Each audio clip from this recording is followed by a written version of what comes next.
क्या आपने कभी सोचा है कि अचानक जीवन की दिशा क्यों बदलने लगती है? कभी रिश्ते दूर हो जाते हैं, कभी पैसा फिसलता है, तो कभी मन बेचैन हो उठता है। ये सब संकेत हैं ब्रह्मांडीय बदलावों के। और अब 18 मई 2025 को एक ऐसा ही परिवर्तन घटने जा रहा है। राहु प्रवेश करेगा कुंभ राशि में और केतु सिंह राशि में। ये रहस्यमयी ग्रह आपके जीवन के किस पक्ष को छुएंगे?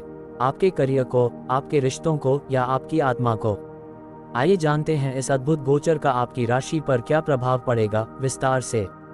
ये वीडियो आपके जीवन की दिशा बदल सकता है, इसलिए अंत तक जरूर देखें।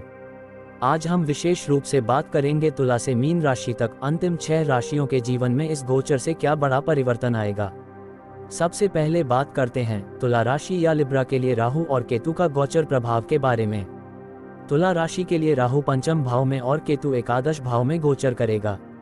ये गोचर आपके लिए मिश्रित लेकिन रहस्यमयी अनुभवों से भरा हो सकता है।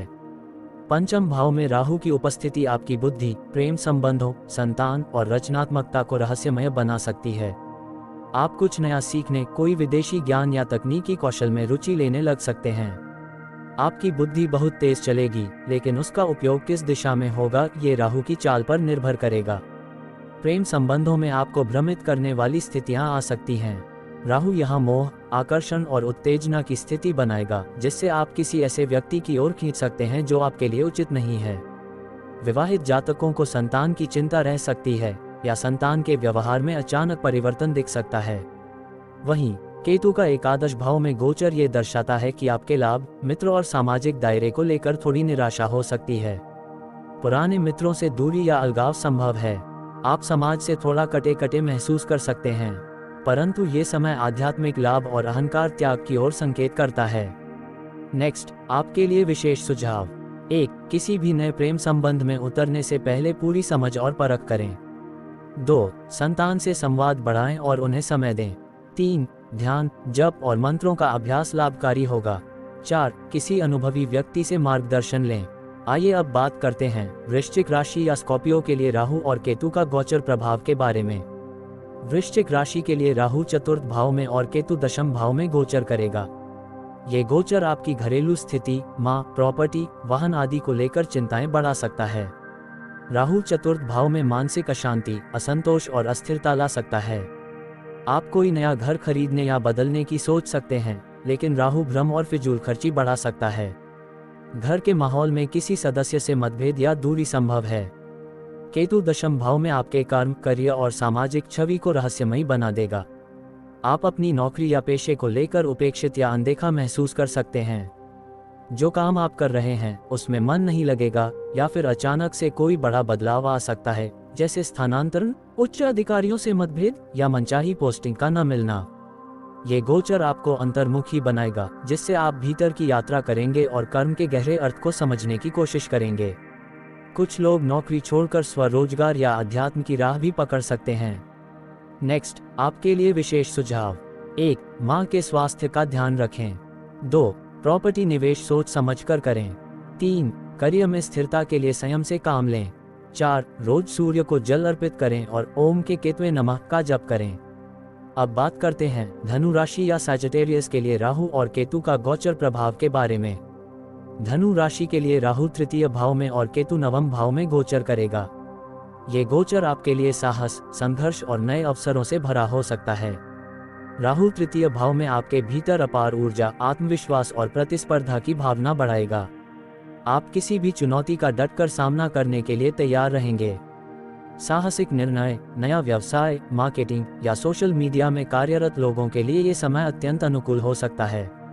आपके भाई बहनों से संबंधों में थोड़ी उलझन आ सकती है या उनसे दूरी बन सकती है, परंतु व्यक्तिगत शक्ति और इच्छा शक्ति के मामले में आप मजबूत बनेंगे। वहीं केतु नवम भाव में आपके धार्मिक विश्वासों, भाग्य और पिता के साथ संबंधों को चुनौती देगा। आपके विचार परंपरागत आस्था से हटकर रहस्यमयी या आध्यात्मिकता की ओर बढ़ सकते हैं। आप किसी गूढ़ विद्या, ज्योतिष या तांत्रिक ज्ञान की ओर आकर्षित हो सकते हैं। नेक्स्ट, आपके लिए विशेष सुझाव। 1. भाई बहनों से संबंध बनाए रखें, संवाद बढ़ाएं। 2. किसी यात्रा में सतर्क रहें। 3. पितृ संबंधी कोई कार्य या दान करें। 4. ओम नमः भगवते वासुदेवाय मंत्र का जाप करें। चलिए अब बात करते हैं मकर राशि या कैप्रिकॉर्न के लिए राहु और केतु का गोचर प्रभाव के बारे में। मकर राशि के लिए राहु द्वितीय भाव में और केतु अष्टम भाव में गोचर करेगा। ये गोचर वाणी, धन, पारिवारिक संबंधों और गुप्त रहस्यों को प्रभावित करेगा। राहु द्वितीय भाव में आपकी बोलने की शैली में प्रभाव लेकिन भ्रम भी ला सकता है। आप अपनी वाणी से दूसरों को प्रभावित करेंगे, लेकिन साथ ही कठोर या कटु शब्दों से रिश्तों को बिगाड़ भी सकते हैं। धन संबंधी मामलों में राहु आकस्मिक लाभ या जोखिम भरे निवेश की ओर खींचेगा। शेयर मार्केट, क्रिप्टो या कोई रहस्यमय योजना में आपको फायदा हो सकता है, लेकिन चूक की स्थिति में भारी नुकसान भी संभव है। पारिवारिक विवादों से भी मानसिक अशांति रह सकती है।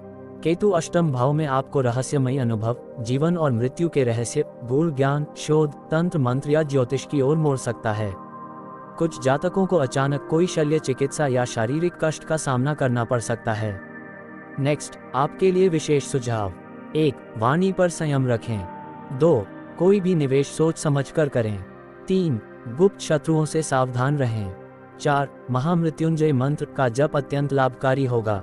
आइए अब बात करते हैं कुंभ राशि या एक्वेरियस के लिए राहु और केतु का गोचर प्रभाव के बारे में। राहु आपकी ही राशि अर्थात कुंभ में और केतु सप्तम भाव अर्थात सिंह में गोचर करेगा। ये समय आपके जीवन में स्वचिंतन, आत्मबोध और पहचान की एक नई यात्रा शुरू करेगा। राहु आपकी राशि में आने से आप अपने बारे में बहुत सोचने लगेंगे। आपकी छवि, व्यक्तित्व, फैसले और पहचान, ये सभी सवालों के घेरे में आ सकते हैं। आप बहुत कुछ नया करना चाहेंगे, लेकिन मन में उलझन और अनिर्णय भी बना रहेगा। आप में अहंकार या स्वकेंद्रिता बढ़ सकती है, जिससे आपके संबंधों में दरार आ सकती है। खासकर जीवन साथी या पार्टनर से मतभेद, दूरी या संवादहीनता हो सकती है।